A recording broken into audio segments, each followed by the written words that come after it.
Apa khabar pelajar-pelajar sekalian? Harap semua pelajar sihat. Baiklah, saya Cikgu Siva Rahman.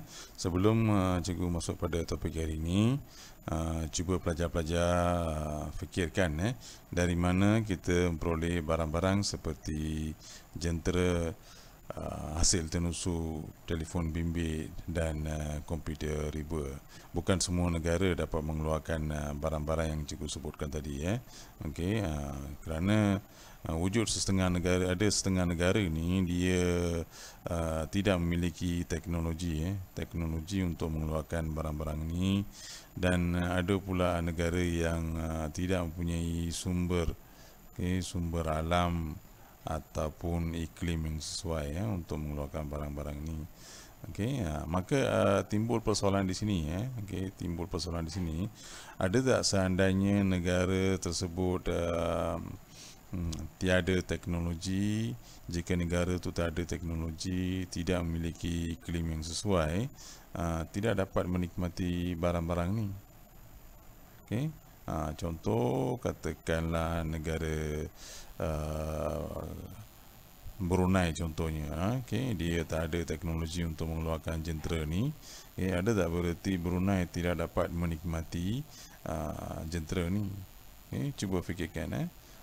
Sebenarnya pelajar-pelajar, semua barang-barang ni dapat dinikmati oleh semua negara dunia dengan adanya perdagangan antarabangsa. Dengan adanya perdagangan antarabangsa.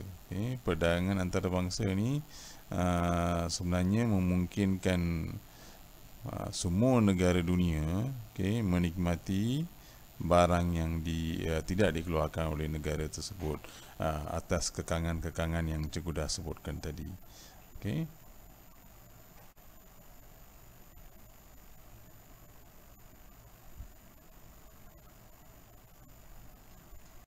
Baiklah pelajar, hari ini cikgu akan berkongsi dengan salah satu subtopik yang penting, iaitu imbangan pembayaran di bawah tajuk perdagangan dan kewangan antarabangsa, iaitu bab 5 makroekonomi. Kalau pelajar-pelajar ambil contoh Malaysia sememangnya ada menjalankan urus niaga ekspor dan import dengan sebahagian besar negara dunia. Kenapa Malaysia terlibat dalam aktiviti import dan ekspor? Itu cikgu dah terangkan tadi. Kemungkinan atas sebab kekangan teknologi, kekangan iklim, contoh seperti buah-buahan, setengah buah-buahan sitrus seperti orange, apple, Malaysia tak dapat keluarkan kerana tidak memiliki iklim sesuai. Kita ambil satu contoh untuk melihat apa yang berlaku sekiranya Malaysia mengekspor barang ke luar negara. Dalam contoh ni Malaysia mengekspor barang ke Amerika Syarikat. So apa yang berlaku adalah berlaku pergerakan barang daripada Malaysia ke Amerika Syarikat. Itu dikenali sebagai ekspor barang. Dan pada masa yang sama, setelah mengekspor barang ke Amerika Syarikat, pengekspor di Malaysia akan menerima wang daripada Amerika. So wang yang diterima oleh Malaysia daripada Amerika tu dikenali sebagai aliran masuk wang dari luar negara.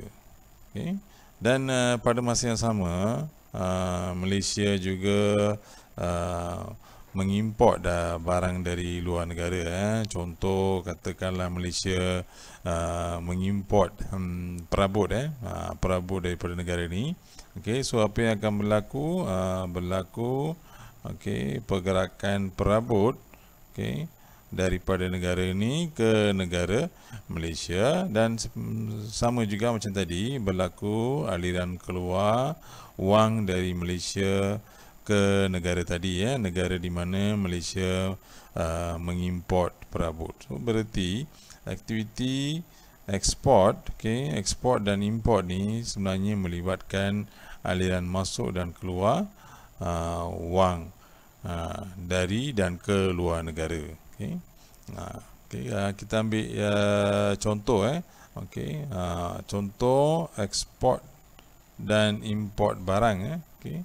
Ekspor dan import barang ni juga dikenali sebagai ekspor nampak dan import nampak. Ini kerana bila barang diekspor ke luar negara, contoh Malaysia mengekspor makanan ke Amerika Syarikat, itu adalah barang nyata, barang secara fizikalnya boleh nampak. Dan sama juga bila mengimport, contoh di sini perabot daripada negara ni, so kita sebenarnya boleh nampak secara fizikal barang yang diimport ataupun pergerakan barang dari negara ini ke negara Malaysia. So import dan ekspor barang sebenarnya juga dikenali sebagai import nampak dan ekspor nampak, kerana yang diimport adalah dan diekspor adalah barang nyata. Manakala dari segi perkhidmatan pula, wujud juga import dan ekspor perkhidmatan dari Malaysia ke luar negara. Kita ambil contoh, katakanlah Malaysia nak mengekspor suatu barang ke luar negara. Bila Malaysia nak mengekspor barang ke luar negara, so apa yang berlaku,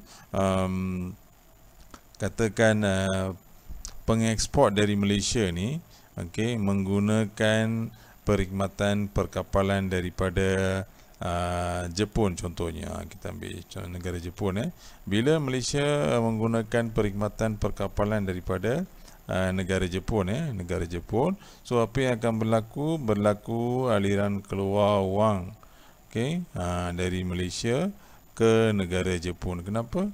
Kerana Malaysia menggunakan perkhidmatan perkapalan daripada negara Jepun ni. Negara Jepun dan selain daripada tu, kita andaikan, cikgu nak bagi satu lagi contoh. Andaikan negara mana, katakan kita ambil negara Australia, menawarkan faedah yang tinggi untuk simpanan berbanding dengan Malaysia. Katakan seseorang penduduk Malaysia, dia katakan dia ada wang sebanyak RM10,000. Bila dia ada RM10,000, dan Australia menawarkan kadar faedah yang lebih tinggi berbanding dengan Malaysia, negara Malaysia sendiri. So berarti rakyat Malaysia yang memiliki wang RM10,000 ni terpanggil untuk menyimpan wang di Australia. So berarti apa yang berlaku adalah aliran keluar wang dari Malaysia. Aliran keluar wang dari Malaysia kerana rakyat Malaysia yang tadi ni, yang ada RM10,000 ni, dia akan menyimpan wangnya di Australia. Dan pada masa yang sama, bila dia terima balik dia punya faedah dia, berlaku aliran masuk ke negara Malaysia. Sebab apa? Simpanan tadi, simpanan tadi perlu dibayar faedahnya kepada penduduk Malaysia. Dan begitu juga dengan dividen. Kita andaikan ada pelabur dari Malaysia yang melabur di negara, kita ambil contoh negara Brazil. Bila dia melabur, bila membuat pelaburan, so apa yang berlaku adalah aliran keluar wang dari Malaysia. Pelaburan katakan dia melabur dalam, dia mendirikan kilang di kilang perabot di Brazil ni. Bila didirikan kilang perabot, so berarti ini adalah pelaburan jangka panjang. Pelaburan jangka panjang. Dan setelah mendirikan apa orang kata kilang perabot di sini, dan ada beberapa orang rakan kongsi yang melabur, yang tadi rakyat Malaysia yang melabur di syarikat Brazil tadi, dan mereka akan menerima dividen. Mereka akan menerima dividen apabila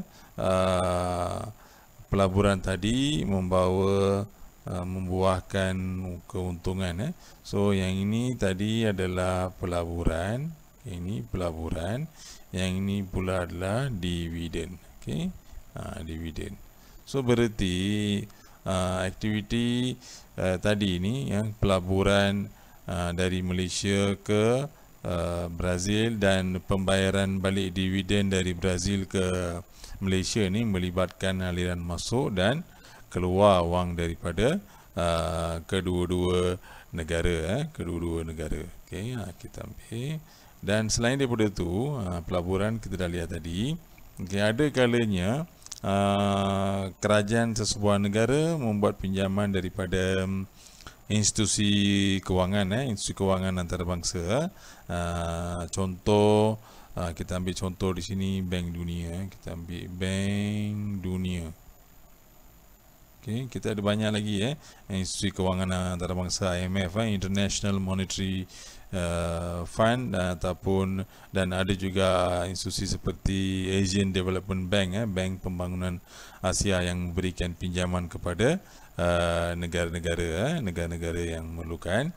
So apa yang berlaku bila Bank Dunia memberi pinjaman, katakanlah contoh kepada Malaysia, berlaku aliran masuk wang pelaburan jangka panjang.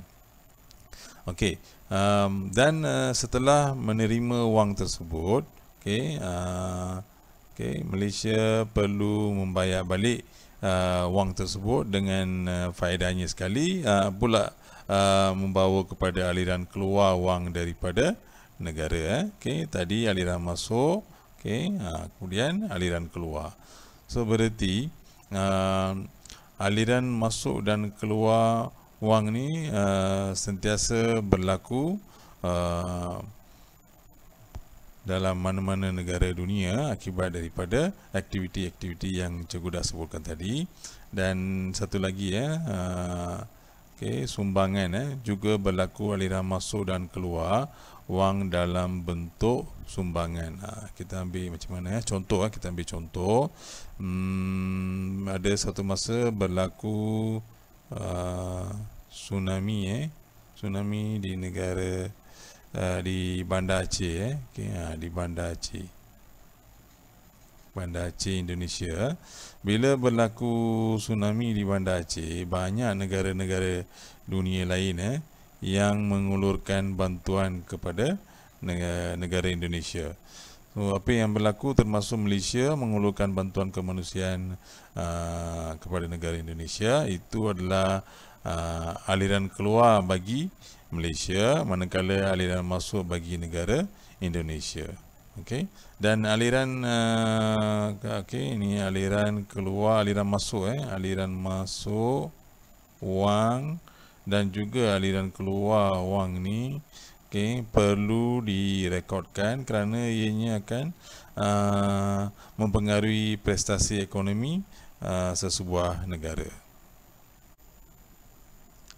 Aliran masuk, aliran masuk dan aliran keluar wang daripada suatu negara direkodkan di dalam beberapa jenis akaun di bawah akaun imbangan pembayaran. Di bawah akaun imbangan pembayaran. Jenis-jenis akaun tu kita akan lihat kemudian. Dan akaun imbangan pembayaran ni, akaun imbangan pembayaran ni ada 3 kolom yang penting. Pembayaran. So yang pertama sekali bahagian kredit. Bahagian kredit ni sebenarnya mencatatkan semua penerimaan semua penerimaan masuk wang daripada luar negara dimasukkan di bahagian kredit. Bahagian yang ada tanda positif ni bahagian debit pula mencatatkan semua pembayaran bahagian debit pembayaran ataupun aliran keluar dari Malaysia ke luar negara. So kredit, debit dan satu lagi adalah nilai bersih. Kita ambil contoh katakan ekspor Malaysia adalah sebesar 70 bilion. Berarti Malaysia menerima wang bernilai 70 bilion hasil ekspor dicatatkan di sebelah kredit. Manakala di bahagian debit pula 60 bilion. Okey, maksudnya Malaysia membuat pembayaran ke luar negara, okey, hasil import barang daripada luar negara. Nilai bersih pula adalah perbezaan antara penerimaan dan pembayaran.